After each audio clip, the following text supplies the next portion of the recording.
এটা আমার বিড়াল, আমি তাকে লালন পালন করি।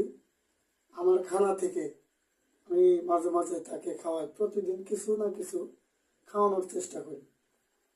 আমার কাছে আসে, মিউ মিউ করে, আমি তাকে ভালোবাসি। এই বিড়ালকে খানা দেওয়ার কারণে আমাকে অনেকে অনেক কথা বলছিল, তারপরেও আমি তাকে লালন পালন করি।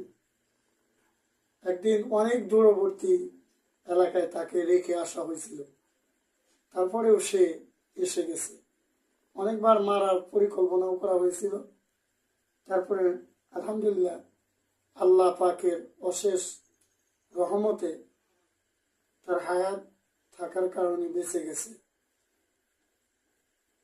এটা একটা বোবা পশু, একটা নিষ্পাপ জন্তু। বিড়াল পালা সুন্নাত, রাসূলের সুন্নাত। রাসূল